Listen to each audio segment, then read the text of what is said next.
Ladies and gentlemen, and welcome to Frantic Nerdcast, episode 85. We are back. We survived PAX. We survived. Yes, we did.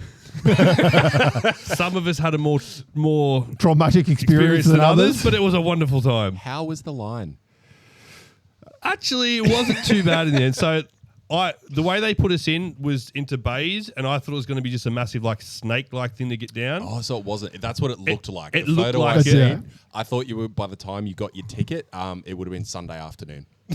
No, so the badges came pre-hand. So basically, that part you saw was everyone had already been scanned in, and you were just waiting for the main doors to open. But basically, they had things on the stage. So when we walked in, they were playing Jackbox with the audience. Nice. So a mobile phone game for everyone that you can connect to, and then they had a big reveal of Earthlings, which we'll touch base on a little bit later. But then, so there was sort of stuff happening the whole time. It ended with a big sing-along to Country Road to the Place, West Virginia. That's enough. Yeah.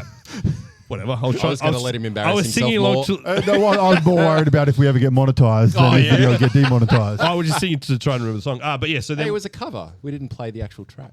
We're good.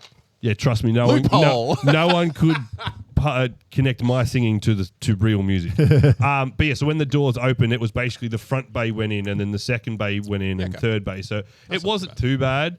It just meant obviously if you weren't first in the first bay, basically you were lining up for things as soon as you walked in the door. But overall, the lines weren't too bad, really. No. We will get back to PAX in a moment, but first things first, let's jump into the fact. We said once we got to 100 subscribers, we would have a giveaway. Indeed, we did. And we have gotten to 100. As of the recording of this, we are at 101 subscribers on the YouTube. Don't stop there, though, because, get to 200, we might do something else. You never know. But we are doing a giveaway. We are indeed. Thank you so much to everybody for jumping on board YouTube and getting those subscribers up. Yes. We will be giving a lucky person a copy of Call to Adventure, Epic Origins board game, brand new, shrink wrapped, ready to rock and roll for your gaming pleasure. Indeed it is. We will also be giving you some Pokemon packs. So there will be 2 Temporal Forces and the Check Lane Blue Star 4 Twilight Masquerade. Get yourself the Greninja, because it'll be in that pack and not the 2 I bought for myself. Naturally. And thanks to PAX on the weekend, we will also be chucking in 2 Gundam TCG starter sets, or sample starter sets, should I say. These can't legally be played in competitions or anything. They are sample decks, but they're like half decks, basically, of the starter decks you can buy. But they will whet your appetite to go play more Gundam. They let you play, so we've got 2 of those in there. We've also got a Grand Archive demo deck, which will let you sort of, have a quick little look at some cards and play of that as well. And we've also, which this is what most people are probably going to want in this giveaway. It's the biggest part, really. We have a League of Legends PAX or League of Legends launch exclusive promo of Ari. So it is for the TCG Riftbound, and it is fantastic. Do you want me to try closer to the camera? Yeah, you can go up to Zach's camera for me. Look at that. There it is. Oh, in focus. Close enough. We'll put some photos up. Look, we are frantic for a reason. So you will be getting all of this if you are the lucky winner of the 100 subscribers giveaway. And we'll even throw in a hat as well, so you can be walking around with the Oh my God, a hat! A hat! Oh, and is there more? Because there is more. Do we have hats? No, yeah, we do have that. And we'll also be chucking in a copy of Frantic Nerdcast Games' first ever game, which is called Monsters at War. It will be coming out in the next 2 months. It'll be a digital version, so you download the files, you print them out, and then you play the game. So you'll also get a copy of that for free as well when it launches. Listen, we are more than just Pokemon here on this channel. We are nerd galore, so we're giving you a taste of everything so you can join the frantic madness. That's right. So how do they do it? So one of us will be throwing up a post. It'll be on Instagram. So you've got to be following the 3 boys' Instagram accounts plus the Frantic Nerdcast YouTube. Mm-hmm. We want to get those subscribers going. The faster we get to 200, the faster we get to another giveaway for all you fine people.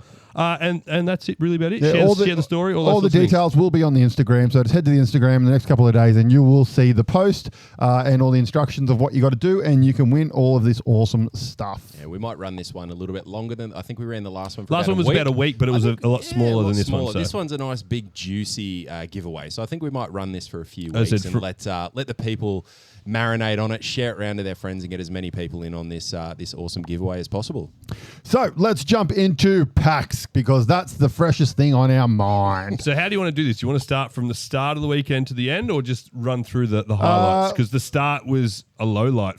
Well, let's just talk a little bit about that, and then we'll talk about some of the games and stuff we saw and played. So basically, AJ and I flew down to Melbourne Thursday afternoon. We 9 o'clock flight. I think it was 8. It was meant to be at 8:30, but it got delayed to 9:30. Yeah. So I think by the time we got to our hotel, it was about after midnight. It was about nearly 12:30. I've seen a video. We're currently on the way to our hotel, and I think you said it's about 12:30. I think it just hit midnight when we recorded that. So by the time we got settled in our hotel or hostel, it was about 12:30. Yep. Everything went swimmingly up until about 6 o'clock, when I thought I'd overslept. Waking up to a door knock at my door. It was not AJ like I panicked. It was, what I assumed was to be a resident that was in a bit of distress. Had to call an ambulance for him. Won't go into too much details, but the further this story went, the more confused I got about it. So I'm like, something dodgy's gone on here. So I was definitely a little bit rattled for Friday morning, but I survived. I'm still here. I've got all my arms and toes. This person's just had a wicked Thursday night. I think so. Yeah, right. Yeah. Got a little bit lost on their way back to whichever hostel room was theirs. He asked for an ambulance, called an ambulance, ambulance arrived. I did my civic duty. I moved on. So Friday, we pretty much, on the Friday session, I got to go in an hour early because I had the media pass. Zach had to line up. Hence why I was waiting in a line by myself. Then I walked around for an hour, just sort of got a lay of the land for everything. And then once we got in Friday, we mainly focused on getting interviews and stuff like that, and then Saturday we more kind of went back to all the games and stuff. We interviewed and played them all. I'll say we did the interviews slightly different. So when we went to Comic-Con, we interviewed a lot of the guests and other people like ourselves. Mm-hmm. This time we interviewed, I don't think, it was basically all we interviewed devs and things like that. Stuff and games and stuff. So when with the hour or so that you had beforehand, other than getting the lay of the land, now that you've done the hour beforehand, we're going to try and get media passes again next year. Can you talk to the people? Yeah, it keeps moving up.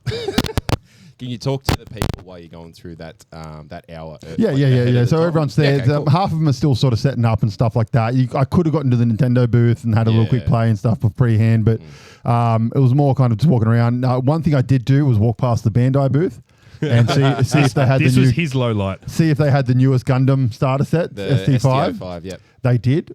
So I've gone up to film the people coming in, because there's like one of the things they really want you to film that. Yep. So I've done that, and kind of as soon as it's done, I've gone, all right, I'm going to go. I've gone and told him to meet me there. I get a message, go to Gundam. Okay.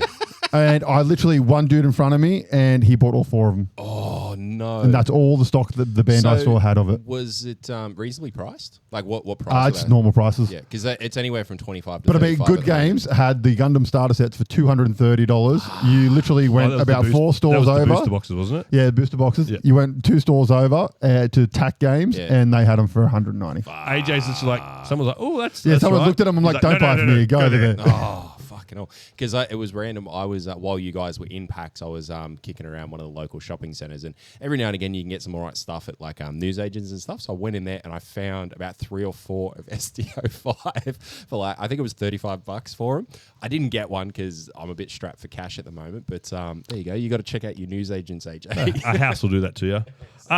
But yeah, so we went in there. So we interviewed video game devs, board game devs, TCG game devs. So yeah, we went through it and did everything. So a few of those interviews are already up on YouTube. And there'll be many more coming out. Many more coming. So jump up there, you watch the guys have a chat to some of those devs and whatnot. And I mean, I've had a look through those interviews as well.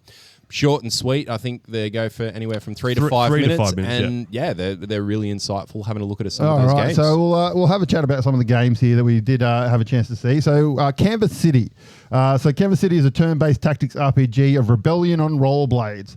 Lead a crew of skaters and street artists rising up against the oppressive regime. Each map is a battleground on a canvas where your actions shift control, leave your mark, and shape the city's future. So sounds very cool. So for those at home, if you're used to things like Fire Emblem and things like that, so it's like a turn-based tactics strategy game, but instead of a fantasy or World War II sort of style aim only are. This one's on rollerblades. Yeah, this was my favorite thing about this game. The fact that it wasn't fantasy, it wasn't futuristic, it was like all war or something like that. It was just a cool on rollerblades game. It reminds me a lot of they used to.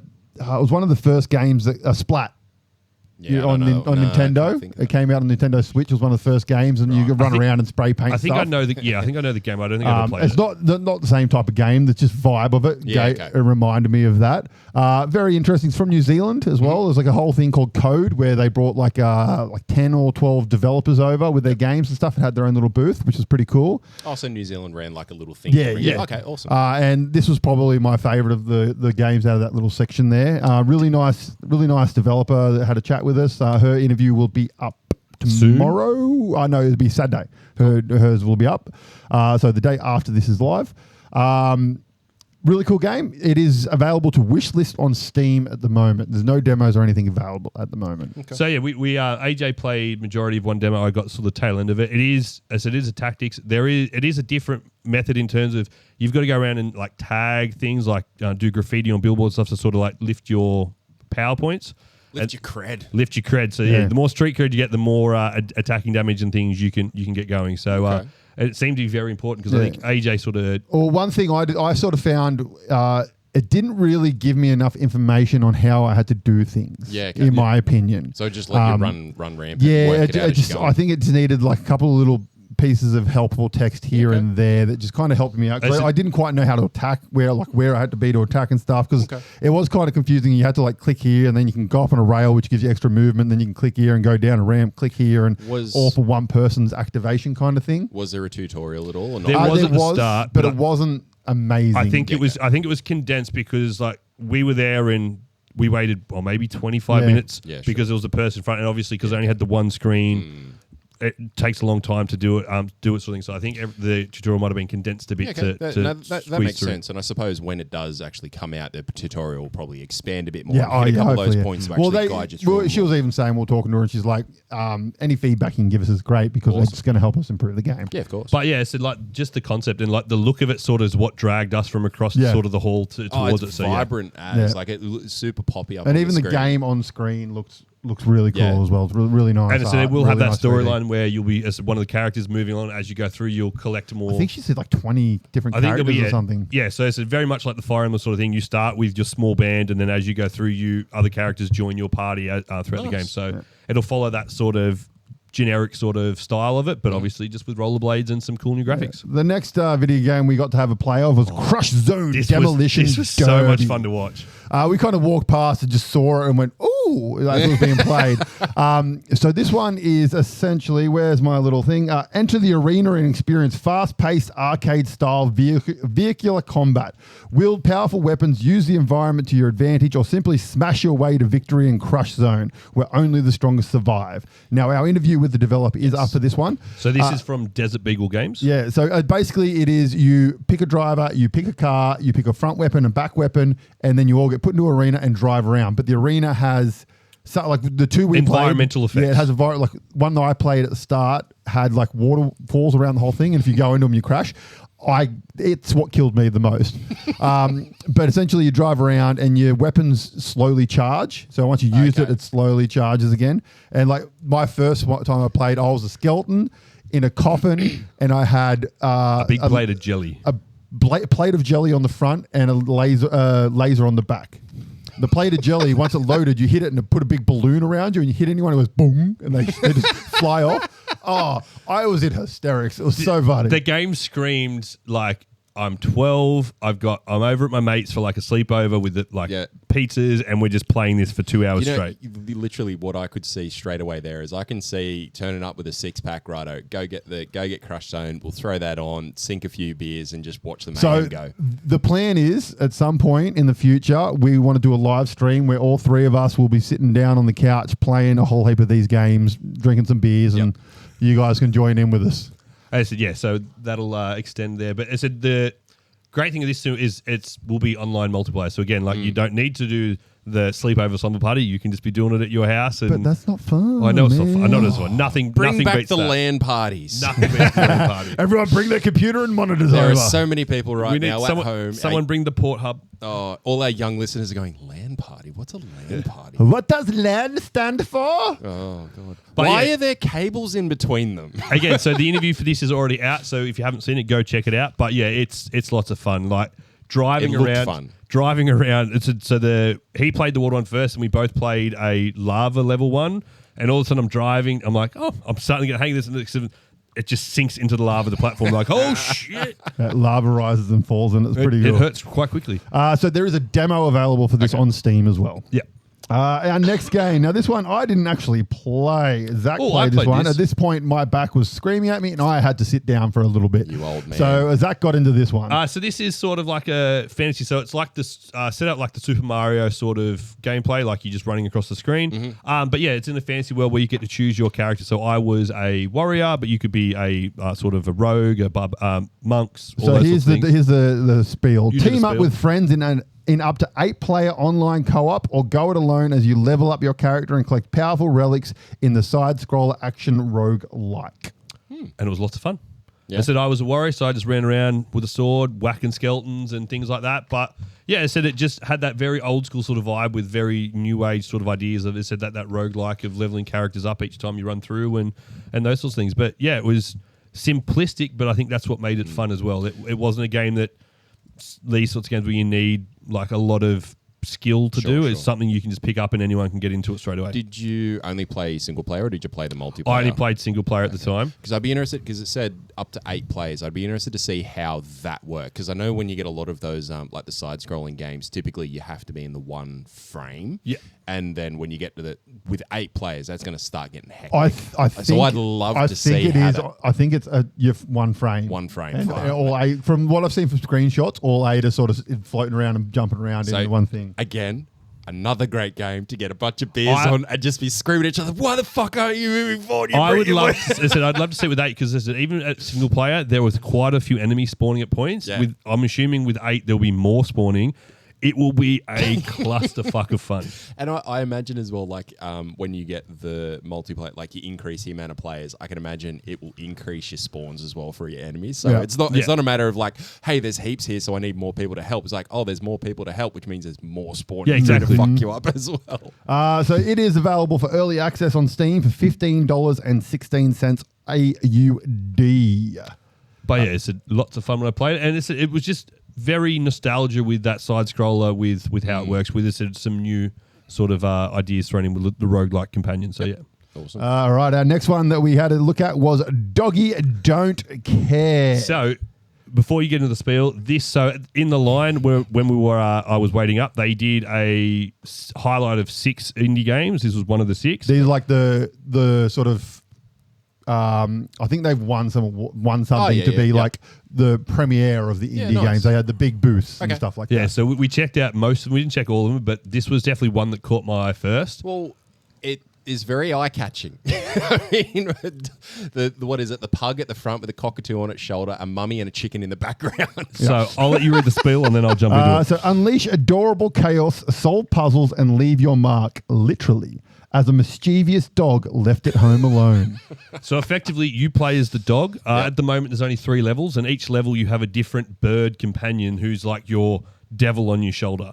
So basically, the inspiration for this game came from he bought a new dog and was worried what the dog would get up to while he was away. Right. And you're that dog, and you're getting up to as much mischief as you can. So you got to without go getting around caught. and piss on things and Destroy shoot up things, and- yeah. Such a simple concept, but like you love how someone people talk about that every day, but then for someone to think like and take it to this, The art that's is awesome. also phenomenal. The art looks cool. We didn't actually get a chance to play it, unfortunately, okay. because there are always people there. So in one of the clips I saw in the highlight video at the start, it's literally the dog sitting on a photocopier scanning its butt. Like it's just stuff like that. It was like, that's fun. And as I said when I got the chance to interview him, it was like, this is my dogs. Like my dogs would get up to crazy stuff like this if given the opportunity. Hence why they're now locked outside and not inside. So like anyone that's got a dog would just love to play love this it. game to connect with their dog. Yeah, So it is available for wishlist on Steam.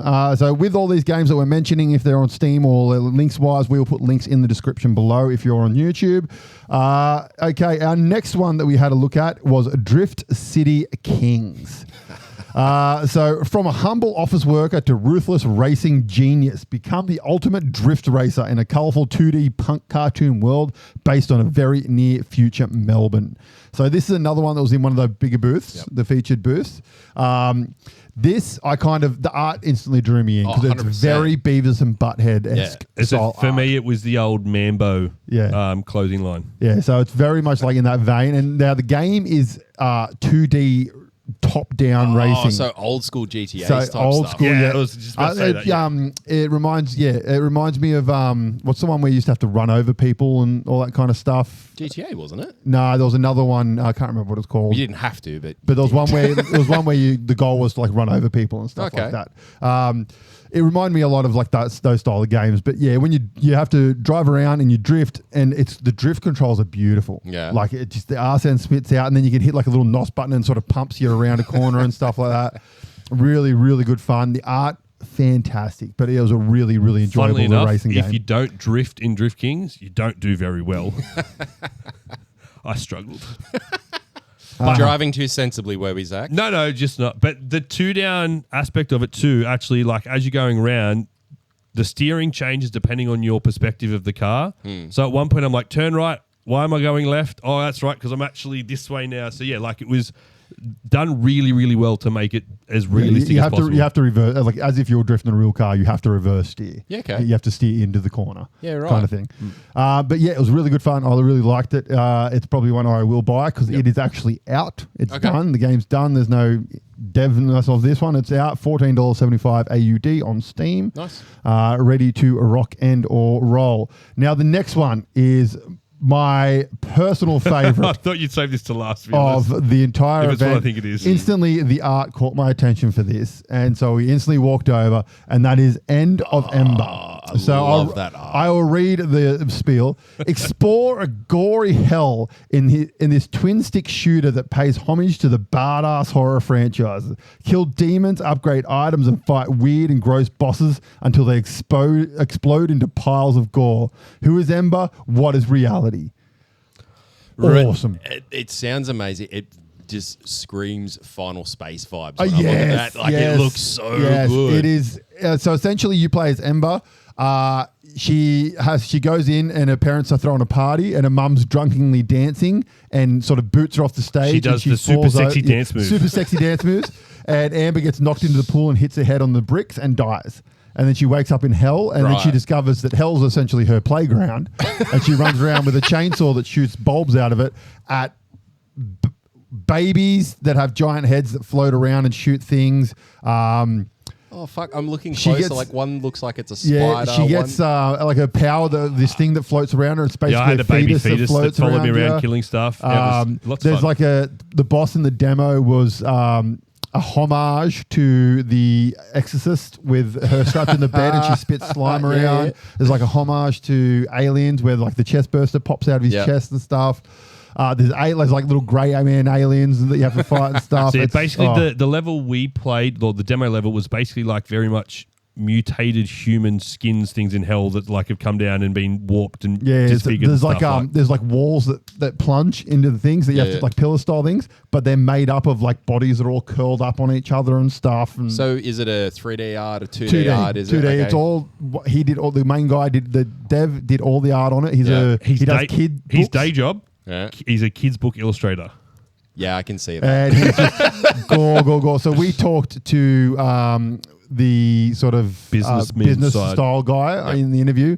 Really rad dude. And he talked us all through it and stuff. And it's interviews out. It's just a fucking awesome game. And when you die, it comes up on the screen, you fucked up. It's big black screen with just hollowed out letters, you fucked it. And you fucked it, that's the first time we saw it, there was probably like a crowd of like 25 people. Everyone instantly just erupted in laughter. Like any sort of funny gag that could be put into it has. Yeah, okay. And it's just so well done. So they said, so on the Friday we went through, did an interview, saw it, and that was like, Saturday we're like, we're going to play that game. We're going to play that game. And yeah, we went there and watched it, and yeah, they were accommodating. They got out the Steam Deck, so AJ started playing on the Steam Deck. Yep. He played I played on the console. On the screen. Yes. So did you only do Steam Deck, or did you do both? I only did the Steam Deck. I played it on console, but at the moment it's only on Steam. But they are looking to port it out to definitely PlayStation. They said, but it's still so it is available to download as a demo on Steam. I have downloaded it. I've played it already a couple of times. It's fucking great. Yeah, I was on the computer doing some schoolwork, ready to go, and I just see the Steam pop up. AJ is playing End of Memo. I'm like, of course he is. Yeah. But no, it is sensational. The art is killer, and it's just, it's amazing. Even the weapons. So, like, I managed to get a shotgun in it. Someone else had a crossbow that literally just, like, impales things to the wall and stuff. Like, some of the concepts in it are just lots of fun, and I can't wait for when it is fully released, just to sink hours into this game. Yeah, sure. Alrighty, our next one up, we have Jupiter Junk Works. Ooh, it's just me. So this one, Jupiter Junk Works delivers fast-paced arcade puzzle action. Complete contracts to earn resources and rebuild a rundown spaceship junkyard. Dive into a sci-fi narrative campaign where an unlikely trio of travelers must learn to work together, but unknown to them, something awaits beyond the vault. The art looks sick. It's Tetris on crack. I won't beat around the bush. It's space Tetris.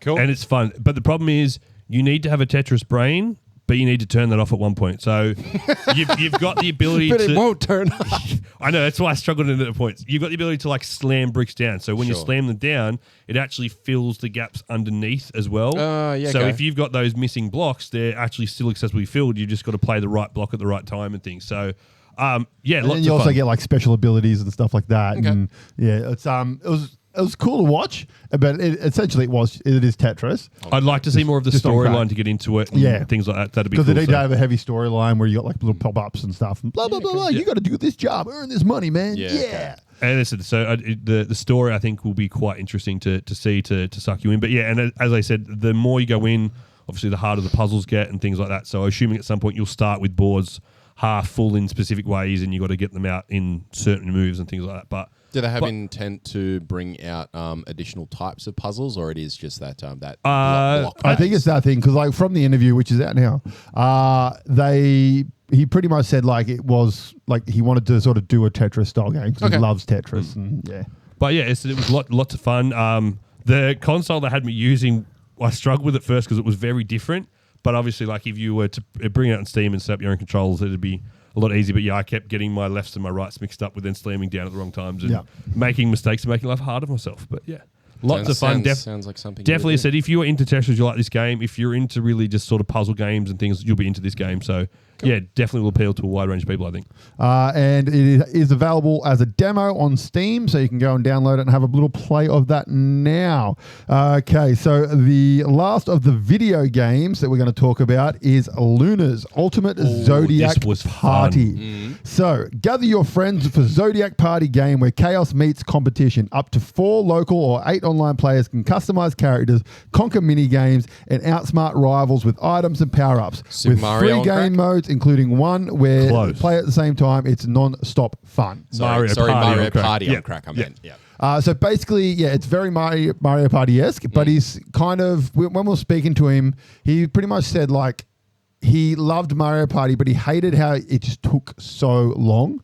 Sure. So like, and you weren't involved. You have to do this. That person rolls their dice, and then and then this person. So in the board game portion of this, so this was Blitz mode. So I don't know if there's another mode. I'm not sure. Yeah, but this was Blitz mode. Essentially, everyone jumps up and hits their dice at the same time. Okay. Everyone moves at the same time. You can use power ups at the same time. So it all happens at the same time. So that portion of the game is over within like 30 seconds. You know what I really love about that thing as well is that you're only going to concentrate on whatever you've done for yourself.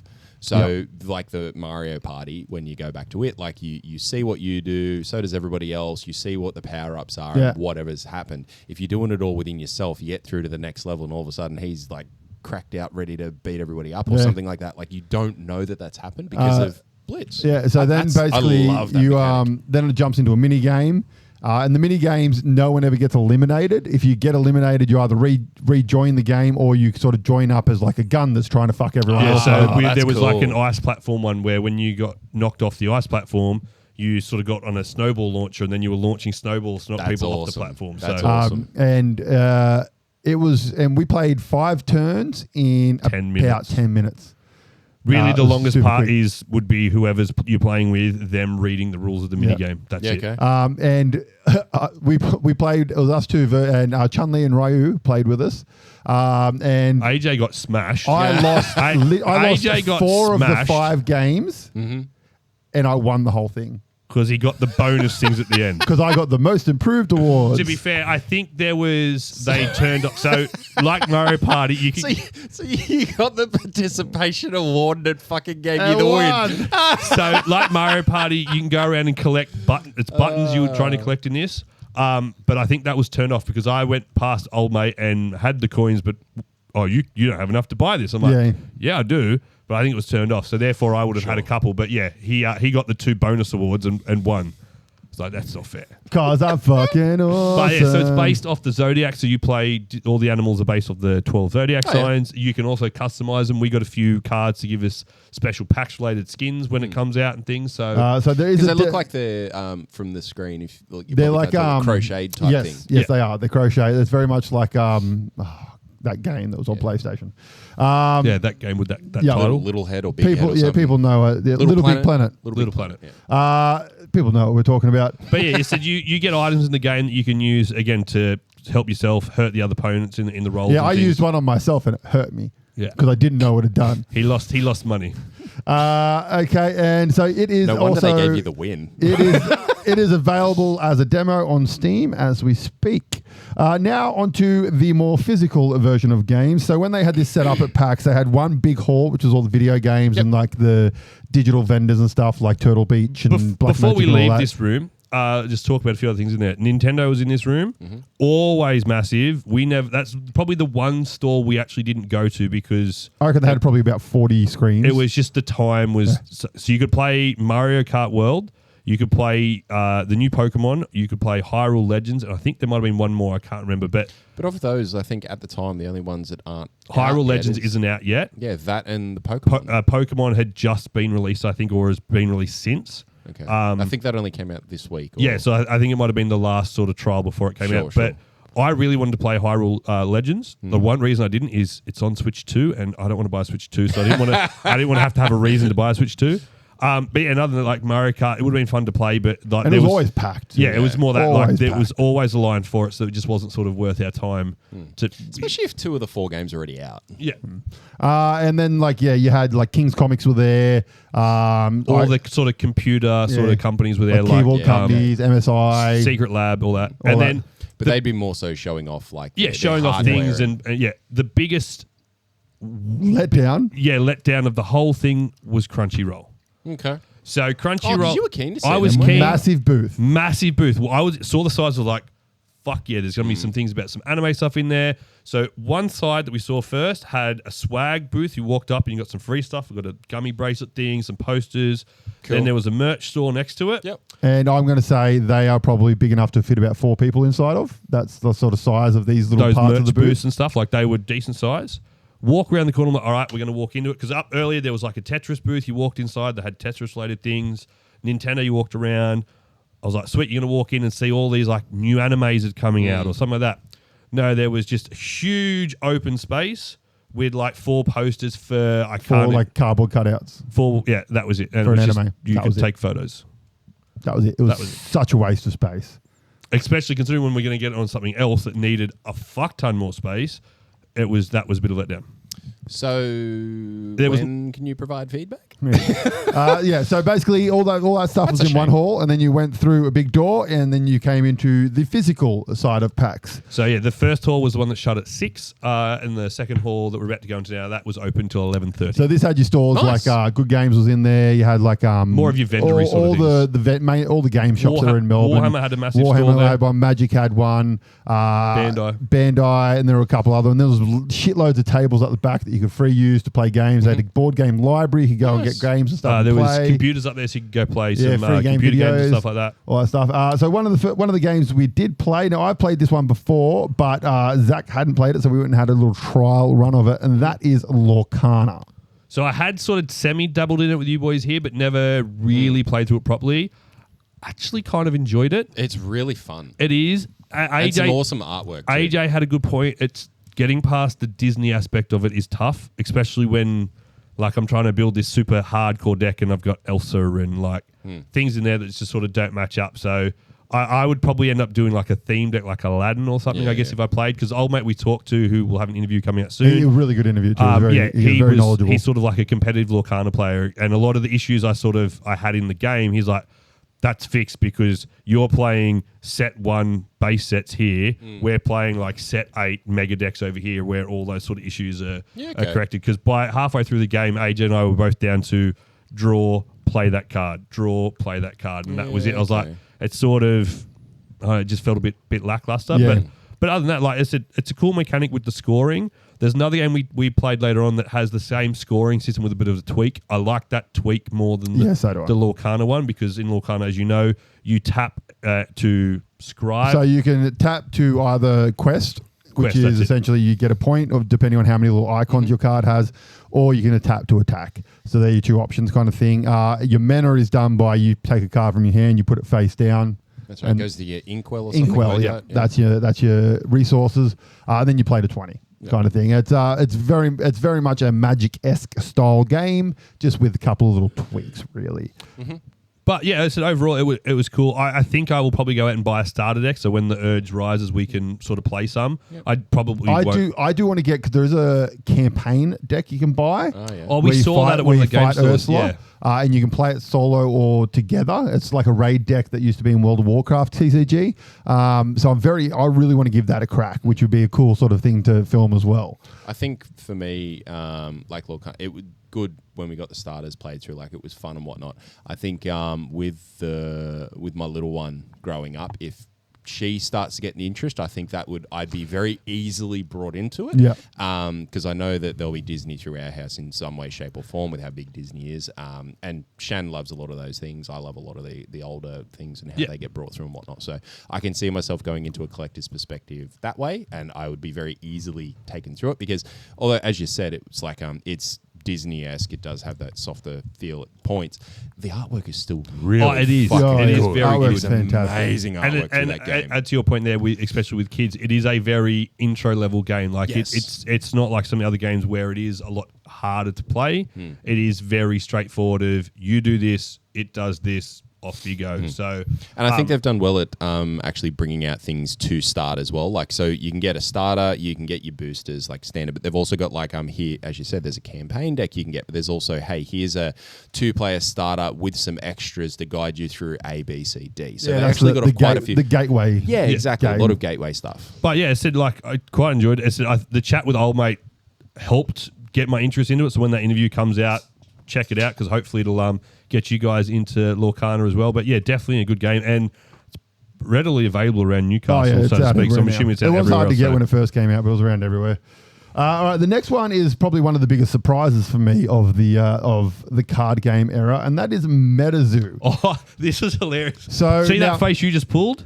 Yeah. See that face? AJ had the same face. Brock has played this with me. We got some starter decks when they were on discount and stuff. So we went and signed up to play Grand Archive trials. And they're like, okay, you need to put your name down. We'll give you a call when you're ready to come it'll be back. like 45 minutes, an hour. We're walking around and we're like, all right. And I keep seeing the MetaZoo one. I'm like, fucking hate them. But I'm like, we're here. We might as well just have a game of it. Because we're walking around, I said, MetaZoo. He's like, don't play it. I played it. It's not great. For those of you who want to, it was a fucking horrible game.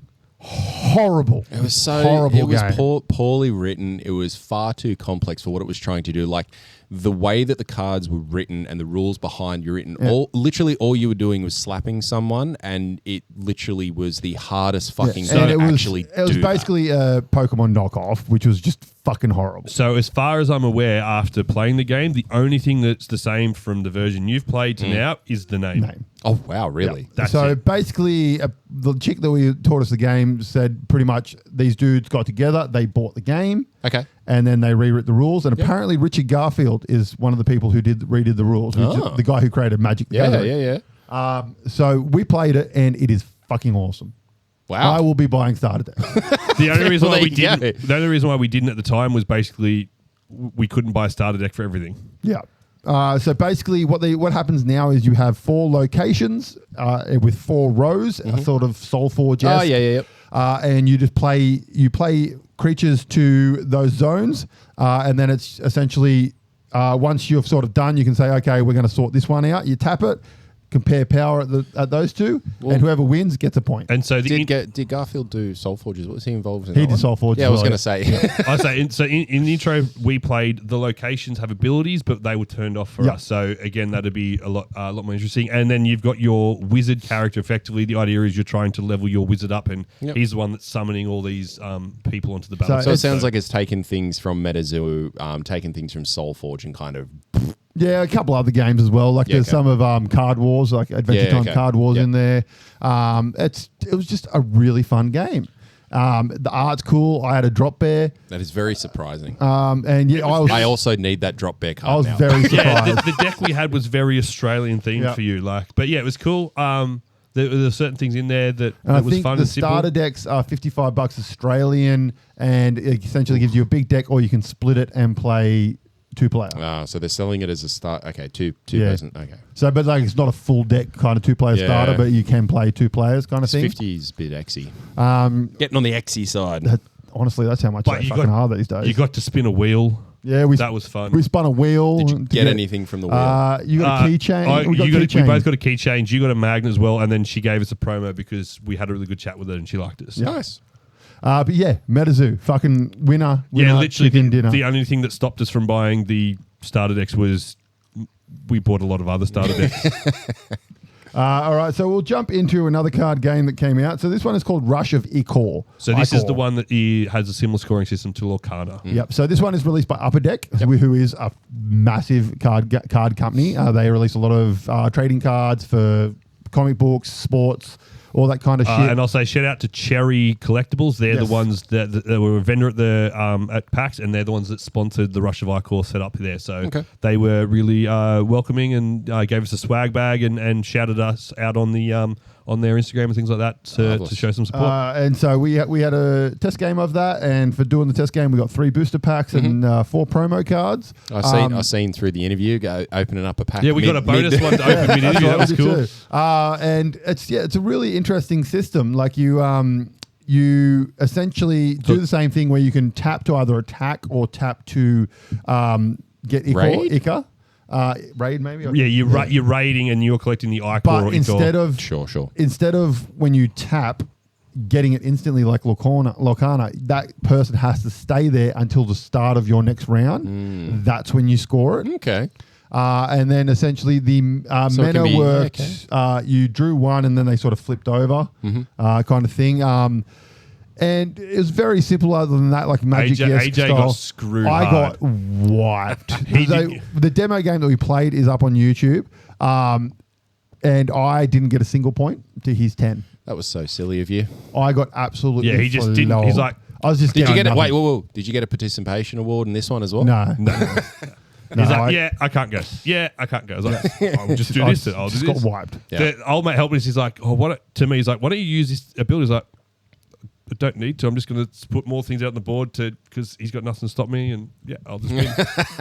But yeah, really cool. It's mythology based, so you can play as, I'll forget one, but there's the Egyptians, the Greeks, the Mayans, and another one. Yeah, I can't remember. There's four. If you can figure out from the screens, you'll figure out who the four is. It was Zeus. Greeks, the Mayans, the Egyptians, or Asian.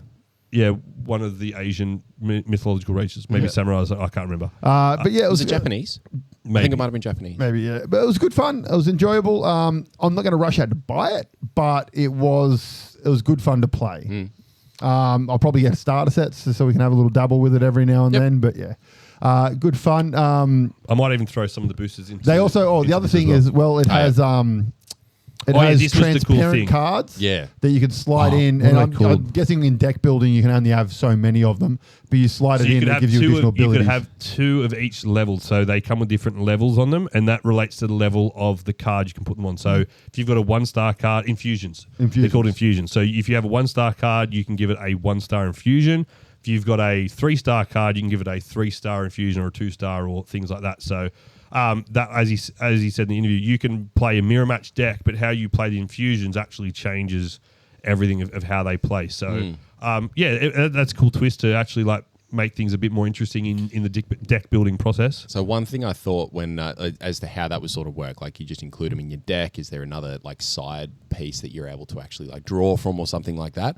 But it sounds like they go into your deck. Those they infusions? just go. So basically, they go into slide your onto a sleeve. card. Yeah. But you can. But you draw them from your deck. No. Or So they're in your card. Yeah, so when you- essentially you card craft whilst deck building. Yeah. So I've got card A. I'm going to put infusion. Just put it into the sleeve, and therefore it's that card is infused when you draw. It's ready to go. Yeah. Okay. So you said I there's something that. like 1,400 different combinations or some shit like that. Because when I first seen it, I'm like, that's a clear card. You're going to see where that is in your deck. So that is effectively it's an equipment card that you equip pre-game that you can assign it to whatever card you want. And so I think that's a cool tweak because, as I said, it allows you to then play how you want. Like I said, I usually like to play those fast aggro decks, so I would put a lot of level 1, level 2 infusions out there so I can would affect my deck earlier and things like that. So. Now, another game that we played that I don't have an image for was the Godzilla TCG. Oh, this was surprisingly fun. Yeah. He got it straight away. It took me a game and a half because we managed to play 2 games to fully get it. But shout out to Neko Cards, I think it was, who ran this booth, and the dude that taught us because it is a complicated game. Yeah, so he basically, the first game we played, he basically walked through every single move for us throughout, and then we played a second game where we sort of took more control. But yeah, a game and a half into it, I was like, I get this now. I'm like, this is kind of fun. Very different. Again, it's more of a board game with cards than a card game. Sure. But yeah, effectively, you're both Godzilla, but you have different Godzilla-themed decks. And you're going around and you've got to get your Godzilla monster into your opponent's city by walking through and leveling him up as he goes. And if your Godzilla loses a fight, he levels up and gets stronger, and therefore he can go again. Yeah, so you start as a level 1 Godzilla, and there's 8 spaces on your board, on your playmat. And essentially, at the end of every turn, you have to move up one of the spaces towards the 8. And depending on which space you're in, that's the cost of card that your opponent can play. Okay. So if my Godzilla's in level 4, my opponent can play level 1, 2, 3, or 4 cards. Okay. Yep. And then whatever level my Godzilla is, so 1, 2, 3, or 4, that's how many cards my opponent draws at the start of their turn. So that's a really awesome risk reward mechanic. So where the first game, I got my Godzilla to 8 straight away. So AJ's playing all these cards. I'm like, I can't do anything because his Godzilla was like trailing all the way back. So he's playing strong cards. I'm not. My Godzilla keeps getting knocked back, which then, as he walks through, he's the giant monster. He tramples any other cards you played in those spots. So when you play a card from your hand, you play it to one of those boxes. Yeah, okay. And like some cards are like, if this is played in spot 8, it gets plus 2,000 attack. Sure. Et cetera, et cetera. So you're playing on them. So as your Godzilla moves, any space it moves out, it will destroy that card. I love what they've done there, and the intent behind it is purely to make it as balanced as possible. So no matter how far in front someone gets, the other person then is there's like also you've rewarded got for every card has a trample amount on the bottom, which you can discard that card discard once per turn, and you like some might say 2. You can move your Godzilla 2 spaces.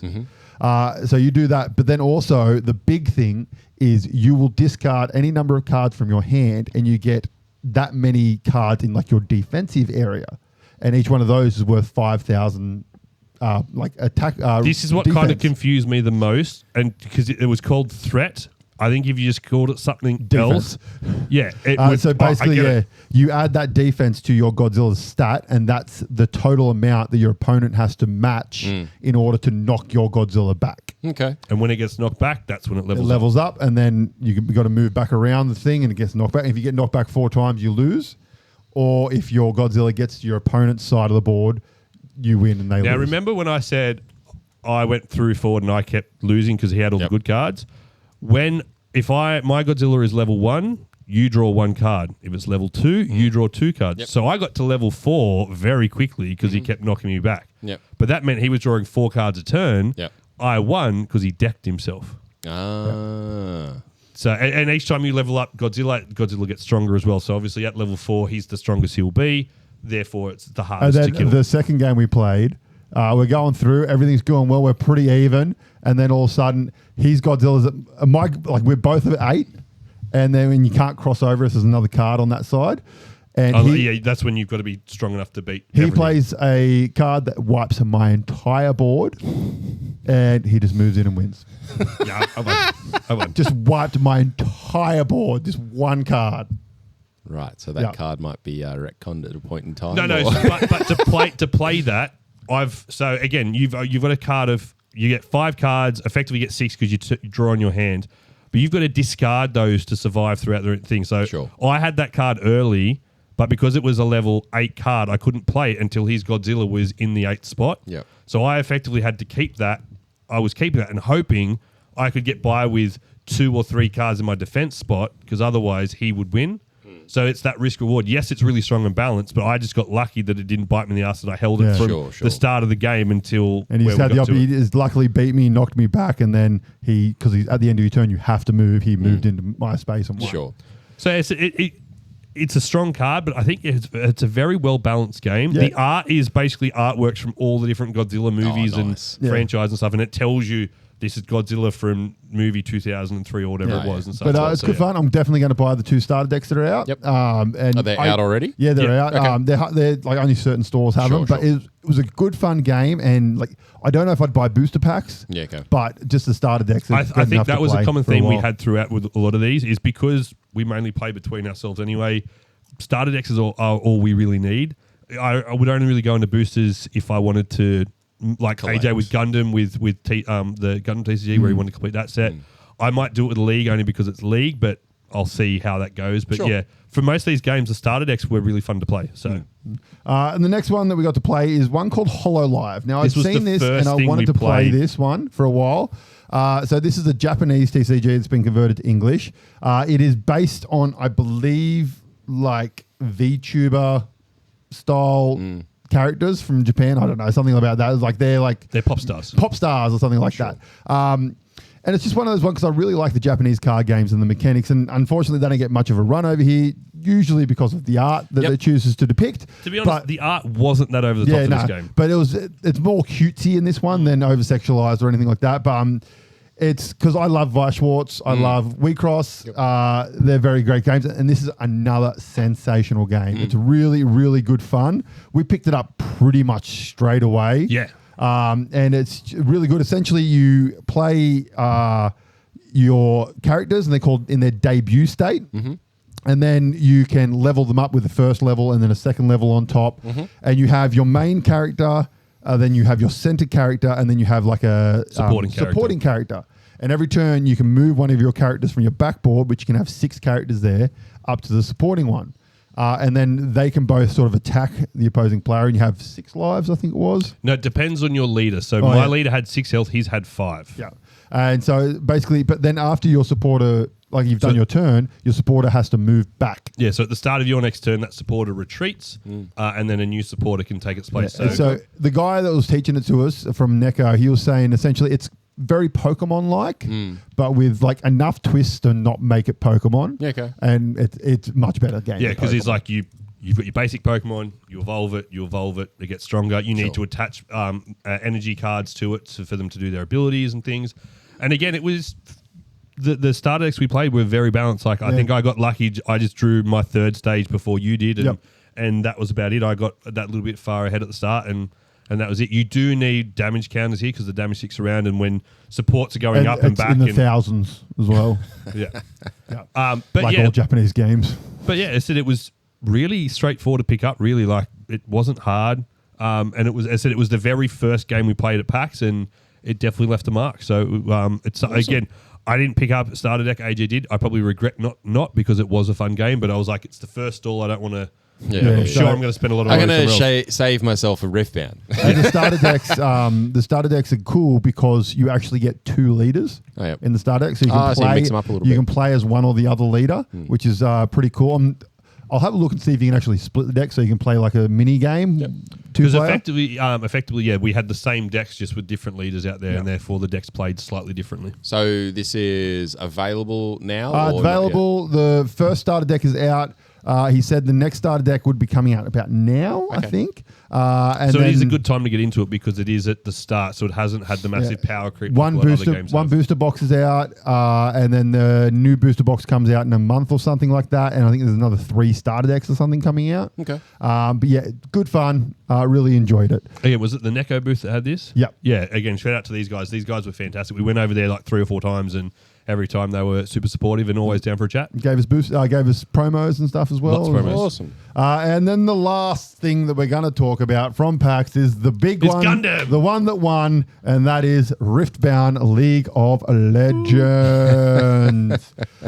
Damn. So we got there.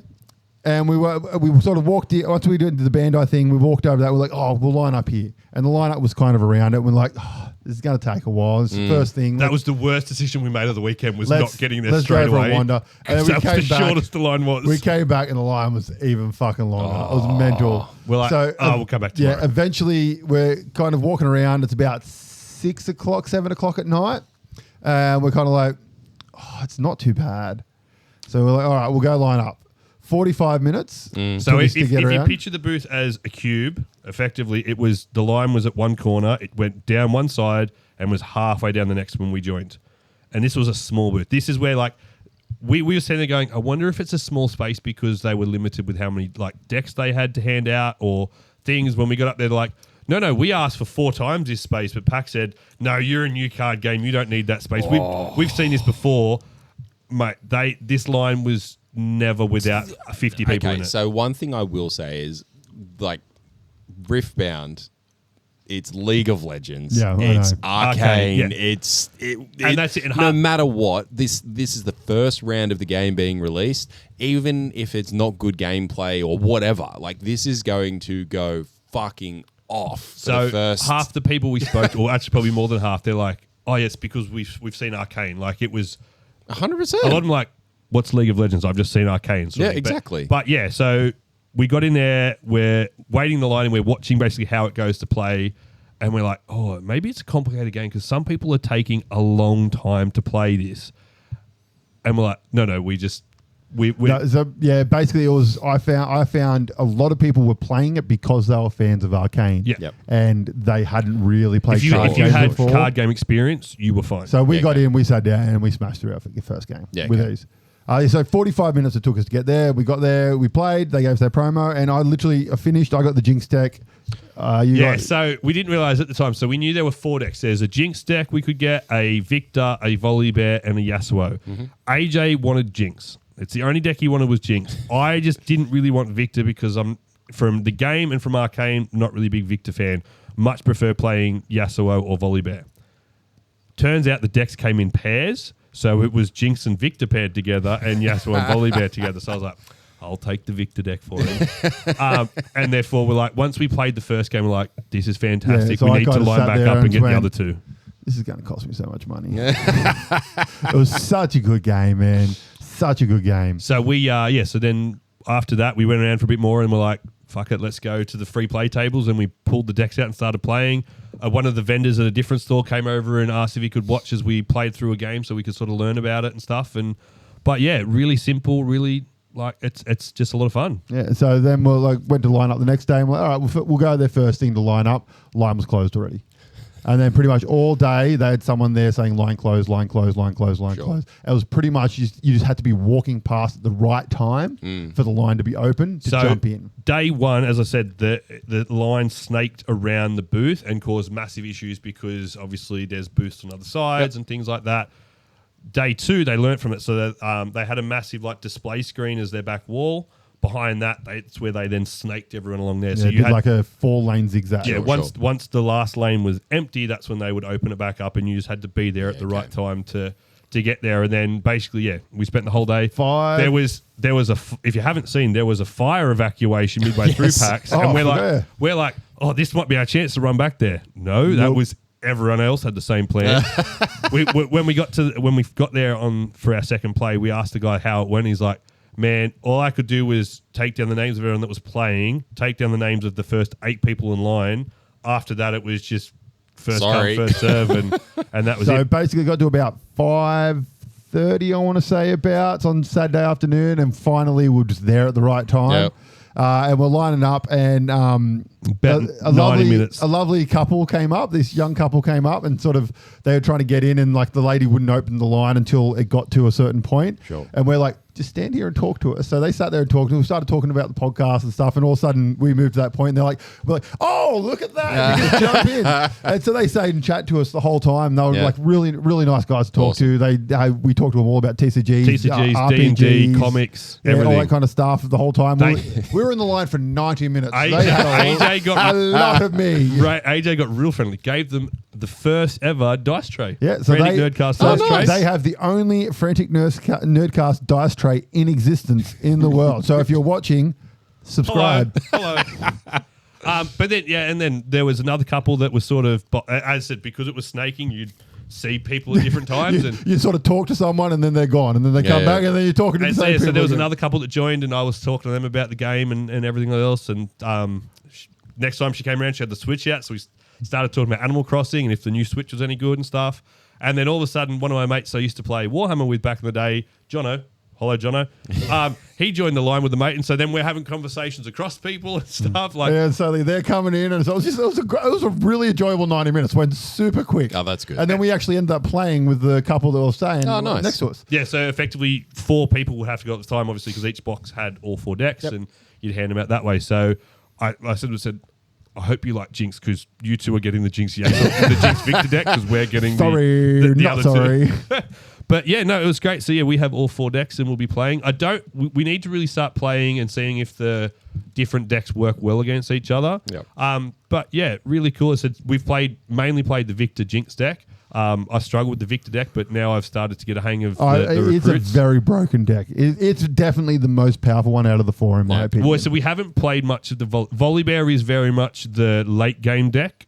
So once a lot of his cards like 9 and 10 mana costs, and once they come out, they're going to fuck shit up. But you got to get there. His deck is very much like, do this and you get an extra mana. Do this and you get an extra mana. Do this and you get, I've got 10 already. Where Yasuo is very much the tricksy deck, so if you get to move here, move there, and like a lot of movement and things, which is really handy in the game because you need to be across 3 zones, I think, your zone. If you want to see how to play it, there will be an episode being uploaded within the next week of us playing. I think we've got 2, because I think we recorded one at PAX as well. It didn't work. Yeah, I know. Don't worry, there'll be probably many more games coming soon because this game is fantastic. We'll have to indoctrinate Brock into it. Yes. But yeah, as I said, we ended up with some Ari promos, which I said one of you lucky people are going to win in the giveaway. But yeah, there was one more game. Can I talk about one more? You certainly can. Wartide.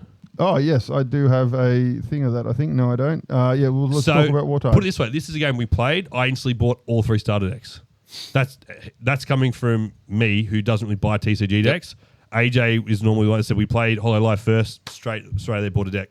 I played this game. I thought it was fantastic. So I'll give you Wartide is an expandable card game developed in Melbourne, Australia, with amazing input from artists around the world. In Wartide, you take control of your faction, build your deck, and fight across the battlefield in order to take control of territory and crush your opponents, all in a larger world where your choices will change what happens next. So there are 3 factions out. There are the humans, which is effectively like World War II era. There is Cthulhu deck, and then there is Robocats. Yeah, so I played as the Cthulhu deck, and my deck was essentially just tentacles. So I played tentacles out, and it was just tentacles that went across and just tried to destroy him. Yeah, right. And then I had the World War II deck, and basically essentially it was like a Victor deck, because just you're just essentially deploying a lot of troops. So effectively, a lot of weak troops. Again, this is more of a board game rather than a card game. So you've got the board is split into your half, their half. Each half has 3 rows of 3 spaces. You have cards on there. You can build bases on them, which generates more resources. You can then so basically you start with a resource with your main base in play, right? And the goal is to destroy your opponent's base. Sure. Or to like land a character on that base, basically take control of it. And it gives you, mine gave me 6 resosources to start off the game. He only had the 1 resource. I had 3 different humans, gold, and like minerals, I guess. But then around that you have cards from the top of your deck face down, and that builds out that grid that Zach was talking about. And they have on the back of them is a little star, and if the star is pointing towards you, that means you control that area. If it's pointing towards your opponent, they control that little area, and therefore you can play you can move units onto it, but then you can play bases and then it, you can play more additional resources. bases, which my bases gave me +3. So every additional base after my first one would give me +3 resources. So at one point I was making 19 resources a turn. Wow.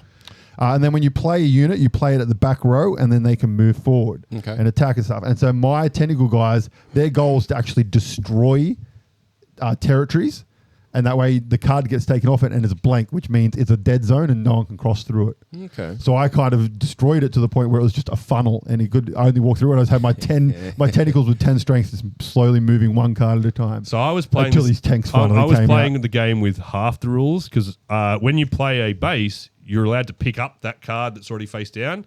I hadn't done that at all. I think I did it once. Yeah, and then at the end he's like, "Oh, I'm allowed to do that." 1, 2, 3, 4, 5. 6 cards in my hand now. Oh, they're all tanks. They win. And then also you can stack troops on a square. So I had a card for ages like search your deck for X amount of resources that you spend to get out X amount of draft soldiers, which are just your grunts. I'm like, well, I don't have that many squares left, and like I don't see the point of this card. And then I was wait, I can stack them. Like, so all of a sudden I had like 10 guys on one square moving around. Like, I'm like, this is sick now. I understand this game. But yeah, it was a very different game, very unique. I thought I'd never really come across anything until. Funnily enough, it had a lot of rules for that game the Dark Days game we were working on. It had some very similar rules to a game we'd been developing. But yes, there is a 4th faction coming soon. But yeah, so I picked up. Which at the end of the game for playing, cool. for playing, they gave us little tokens. So if you won, you got a bonus. He token. got 2 tokens. I got 1 token, and then you can go up and you read this little diatribes. It sort of says this is kind of the storyline of that's coming up for this new faction, and you have to pick whether you want to do diplomacy or attack them. Oh, right. And, and whichever one wins, that determines how that faction gets built. I think it's be built and how it interacts with other people. Yeah. So like if I voted for diplomacy for with my 2 votes. He went for fuckers. a conflict. So I think if more humans are in diplomacy than conflict, then they might have like create allies or something like that. Because eventually said you could. There was a third way you could win. My token was for my faction that I played. Yeah. So you could win. There was another way you could win, which is effectively you have one of each race captains or something. Oh, that was only one of the races. The cat people, I think it was. That was only that one that had that particular because he's like, there's no one can do that. Like, it's a very, very unique win condition, but I just threw it in there for fun. So, but yeah, I said it was cool. The only other game really I've seen like it would be Godzilla in terms of the movement aspect of it with the sort of locations. Sure. But yeah, he did something in the game where he effectively killed a full row of terrain, so there was no. So we access, couldn't actually get to each other. Which means then effectively they Tetrised into each other and went. And so for him, it allows him because he had a lot of like. Obviously, I'm humans. I was fairly slow, but I had a bit of range with my weapons. Where he was close combat, but his stuff could move pretty fast. So yeah, I can't wait to film some of those games and get it live for people to watch. And basically, yeah, that's pretty much. There were other things that we saw at PAX, but that's kind of the main ones we wanted to really talk about. It was fantastic fun. The one thing I want to say, which we say in our vlog, which will come at some point, is you need the 3 days. Yeah, okay. Like Comic-Con was very much like we had 1 2 days. One day was enough. Mm-hmm. Yeah. This was you need the 3 days because a lot of the things you've got to line up and wait to play, kind of thing. And yeah, so you really do know that 3 days. And it was just a lot of fucking fun. Yeah, and that's it. Like there was, as I said, we played a lot of things. There were still things left we didn't play. There was a couple more at that Neko, like Vanguard and things we didn't get a chance to play. Yeah, the new Vanguard there. They had Vi Schwartz we could play. There was the Magic with the Spider-Man thing that I was sort of keen to play, but it wasn't something I wanted to take. That was sort of the last thing I did. So if we went there for a 3rd day, I probably would have signed up and had to go out there on the 3rd day and things. But again, then if you're into games and things, they had the like tournaments and things, or like the sort of pre-release sort of style. Like here's your 4 packs, go build your deck and play a few games style at the end of the night. So there was that. And at Comic-Con they had vintage games where one of them was Guitar Hero, which upset AJ. This had vintage games that were legit vintage. Like that was the Nintendo. Like every console you can think of, like they had. Yeah. Yeah. Okay. with old TVs to play them on and stuff like that. The old Yep. CRTs. They had some Game Boys you could pick up and play and stuff. Like that was again an area we had a walk around, but we didn't actually sit down and play. So there are a few things that if we had that third day, we could have a go at. So. Nice. And the other thing I'll touch on is Earthling. So I mentioned at the start. So this is a brand new release. It's an American style sort of game, but its release was PAX Australia. So effectively, it's kind of like Skylanders, if you remember that, where you would get those characters and you'd scan them into your game and do it that way. So these are effectively little cube things. So it's effectively a Minecraft style planet that's come under some sort of strife, and all these characters went into cube form to survive the cataclysm, and now you're hatching them back out and they go around and fixing their planet and things too.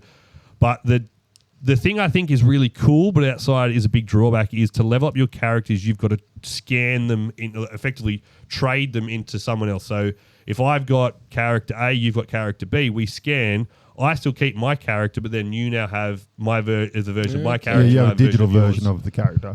Which is really cool, but I think you need then everyone around you to be playing the game. And I discovered, I gave him to Bronxy, and I put the app on his phone and scanned him. You could only scan X amount of the toys.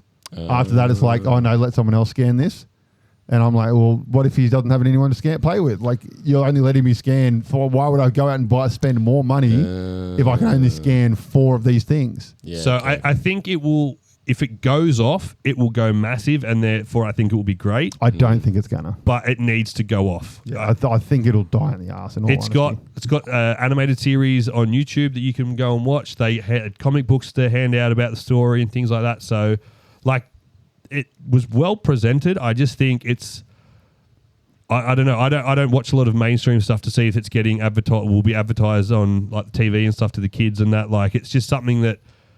I said everyone around you needs to buy. Like I said, it's like when we had Digimon, and if you were the only one with a Digimon, it was kind of pointless because you couldn't battle, you couldn't do anything. So this is the same thing. Like, you need to be leveling, because the more you trade those things, the stronger they get, and the better it is in the game. But if you've got no one around you, you can't really do that. So I think that that's a good selling point in terms of it's something great to do with your friends, but.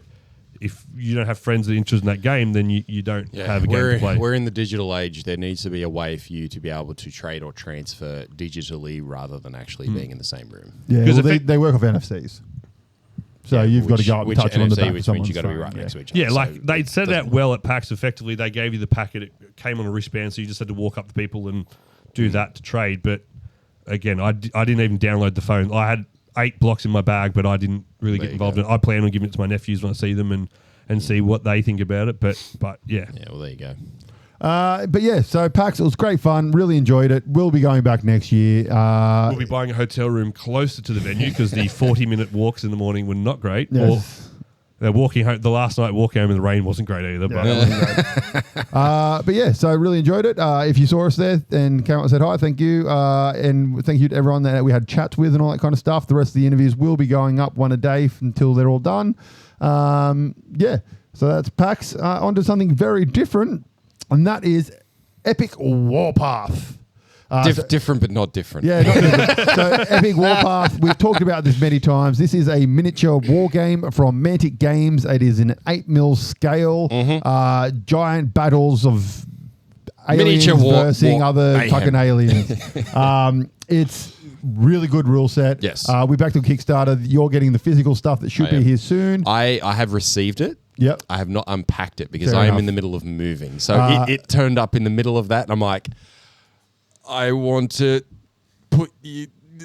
Okay, you can go sit here for now. Just stay packaged, and so it'll get over in the Kickstarter, we got the digital thing where they give you STLs, and we assumed that it was going to be like all the STL files. It turned out it wasn't. It was only the support packs that came in STLs and the super heavies. I think. Yeah. It was. It's written there that's what you're going to get, but it's very confusingly written. It wasn't well written. It's kind of like, hey, we're giving you the STLs. Hey, we're giving you the STLs. Hey, we're giving you the STLs for the reinforcements and the support pack. Like, hey, we're giving you this. So, yeah, it wasn't super clear. Unfortunately, but yes, they did. So they've come out. They're doing another campaign on My Mini Factory, and they've also come out and said that they will be releasing the whole kit and caboodle of cores and stuff as STLs for £10 per. Oh no, it was like £5 per an army. So essentially, 10 £20 for all 4 armies. So just quickly, the it's £5 for people who backed it previously. So any of the people who backed it previously and got the STL pack, they can then pay the additional £5 per faction and get the complete faction or the rest of the ones that you didn't have. If you hadn't backed the STL pack previously, I anticipate you're going to be paying. So it'll be another camp. They're running as a campaign on My Mini Factory. So it's probably going to be up around that because we chipped. I think it worked out to be about 125. I can't remember if that wasn't massive, but that was only for the supports as well. Yeah, I can't remember if that was pounds or Australian. Dollary dues. Dollary dues. So yeah, you're looking probably at around anywhere from 130 to 150 AUD for a full pack. Which essentially gets you every miniature that you can print as many as you want. Yeah, kind of stuff. So yeah, we will be doing that and printing the fuck out of them and having some awesome little battles with mini tiny people. Yes. I'll let you know how putting mine together goes because there has been a lot of feedback saying that it wasn't great. Well, speaking of Epic, Newcastle Legions is having their sci-fi big event this weekend. Nice. Castle Assault. So there will be Heresy, Epic, 40k, all those sorts of things. So I'm going to endeavour to get in there. I don't think I will unless cricket is washed out. Are they still doing it at Gallipoli at the moment? It's at the Legions Club, but we haven't been able to run like our normal man days there. I say we like I've been there. I haven't been there for a while, so I probably should stop saying we. But the boys have sort of been doing home stuff because the Gallipoli is under renovation to be sold and renovating for the sale. There's things like that. But yeah, so they still have access for the big tournaments. Okay, nice. So, nice. So big 2-day event. It's a wet event, which is always fun. Tournaments with a bar. Fantastic. Just how everything should be. CanCon can be a bit of a slog when you're in grinds and it's just there's no beer around. No beer.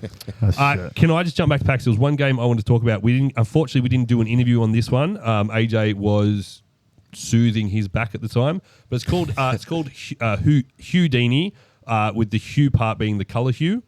So effectively, you are a character and you're running around and you've got to change color to suit the part of the game. So if you're red, you can collect red things, go through the red lasers. But if you're red and you go through a blue or a green one, you're going to die sort of thing. So it's another roguelike game. But yeah, I played it. It was lots of fun. But yeah, definitely it's on Steam now, so go check it out.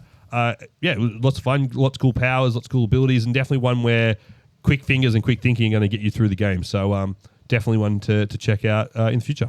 All right. And just before we go, one more reminder. We are at 100 subscribers. Therefore, we are doing our giveaway. Yes, we are. Which is going to get you Call to Adventure, Epic Origins, brand new in-box, shrink-wrapped, all that kind of fun stuff. 2 sample starter decks from PAX for Gundam, the card game. Grand Archives demo deck, an Ari promo from League of Legends, 2 Temporal Forces Pokemon packs. A launch edition. Whatever that pack thing's called. Twilight Masquerade. Twilight Masquerade. And a Frantic hat, so you can join Brendan as a Franticler. Yay. And then I'll probably throw in some Rush of iCore packs as well, because I've got a few there that I'll throw in as well. And upon release, you'll get a digital copy of Monsters at War, our Frantic Nerdcast game's first digital print and play game. Now, very quickly before we finish up, did you just call Bevan Brendan? I thought I called him Bevan. Check the tape. Check the tape.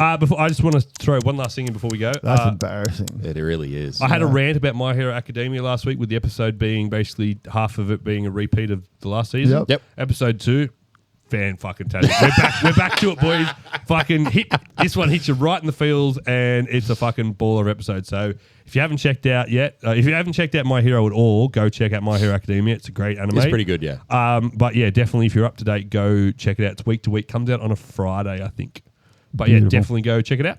All right. Thank you very much for listening or watching Frantic Nerdcast number 85.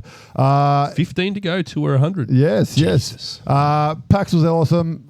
Check out our content up on YouTube. I'll say thanks to PAX for having us for the media badge, and hopefully you'll accept all three of us next year. Yes, fingers crossed. And make sure you head to YouTube, like, share, subscribe, all that kind of stuff, so that we can get more and more subscribers and give bigger and bigger giveaways. Until next week, see you then.